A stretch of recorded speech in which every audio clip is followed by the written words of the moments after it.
Imagine walking down the street minding your own business and suddenly getting slapped with a $65,000 fine for a single tap on your phone screen. We like to think of laws as the logical foundation of civilization, the invisible guardrails that keep society from spiraling into Mad Max territory. But somewhere between the high-minded ideals of justice and the actual ink hitting the paper, things got weird. Really weird. We're talking about legal codes that regulate the bounce of your snacks, the expressions on your face, and even the flight paths of mythical creatures. You are almost certainly breaking at least one of these right now, and in some corners of the globe, that makes you a high-stakes criminal. Forget everything you thought you knew about common sense legislation, because the global rulebook is actually a chaotic anthology of accidental comedy and bizarre historical hangovers. From countries that have effectively outlawed the concept of a bad mood, to places where your choice of laundry detergent could technically land you in a jail cell, the world is a minefield of unintentional felonies. Most of these rules weren't written by lunatics, well, mostly, but were born from hyper-specific local dramas that never quite left the books. We've scoured every continent to find the most baffling, hilarious, and downright terrifying regulations that actually exist. Get ready to realize that your daily routine is basically a one-person crime wave. In the United Arab Emirates, your digital etiquette is a high-stakes financial gamble that could leave you completely bankrupt. Sending a middle finger emoji in a private message isn't just a rude gesture. It's a serious cybercrime carrying a staggering fine of 250,000 dirhams, or roughly $65,000.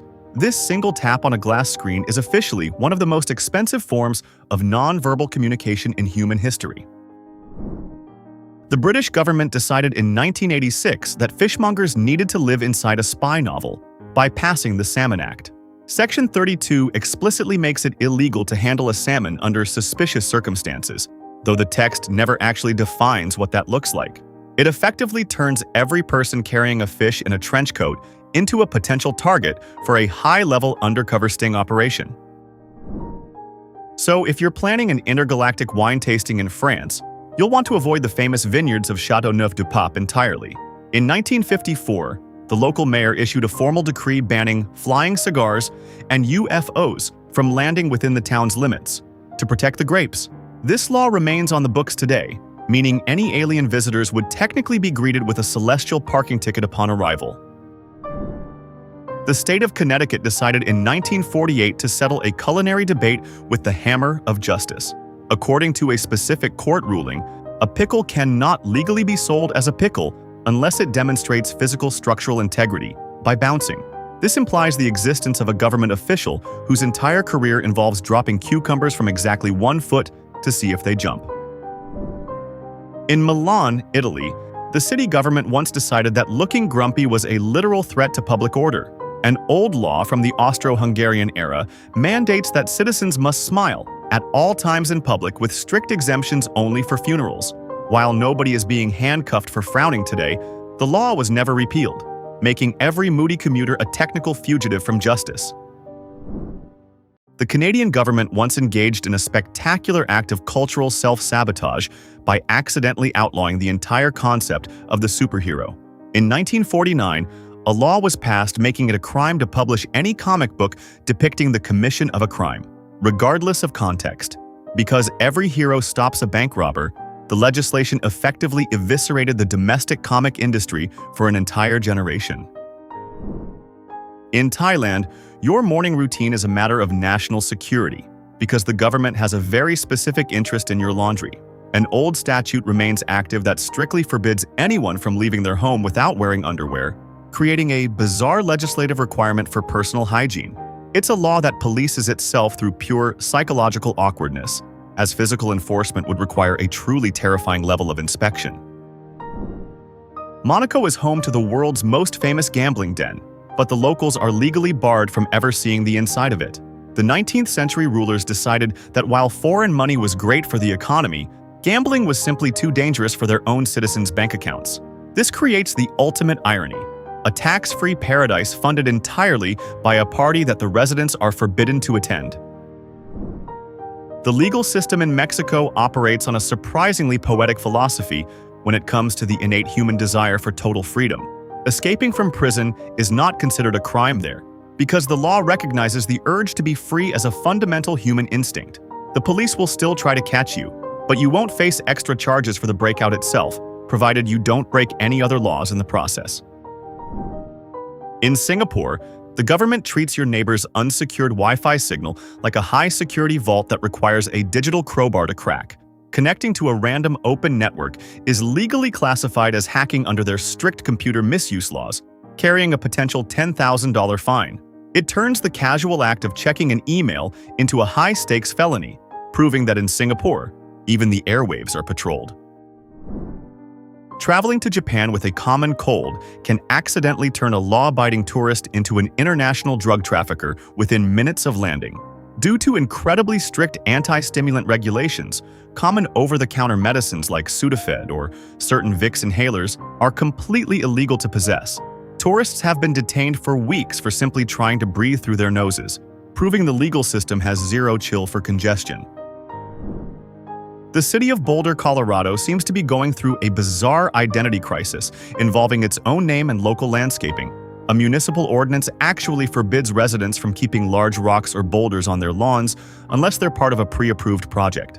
It's a level of irony so pure that the city named after a rock has officially declared that rock a public nuisance. In Scotland, the Licensing Act of 1872 created a specific legal trap for anyone trying to navigate the Victorian era while intoxicated. It is explicitly illegal to be drunk while in charge of a cow, a horse, or, most impressively, a functioning steam engine. This single sentence of legislation perfectly captures a world of 19th century mayhem, where farmers were apparently causing high-speed agricultural disasters while totally wasted. Finland has solved the problem of rich people not caring about tickets by turning speeding into a potential life-altering financial catastrophe.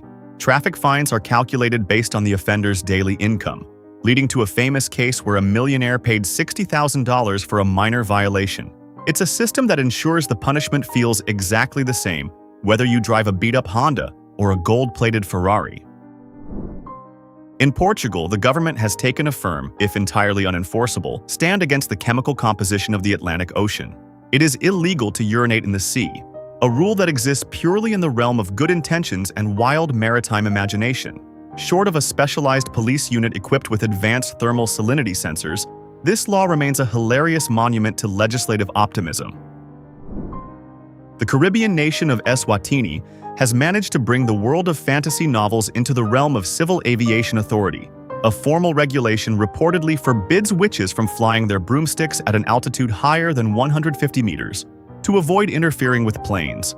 It's a breathtakingly pragmatic approach to superstition, ensuring that magical transport follows the same flight paths as a standard Cessna. In several Caribbean nations like Trinidad and Tobago, your choice of fashion can be interpreted as a direct threat to the military.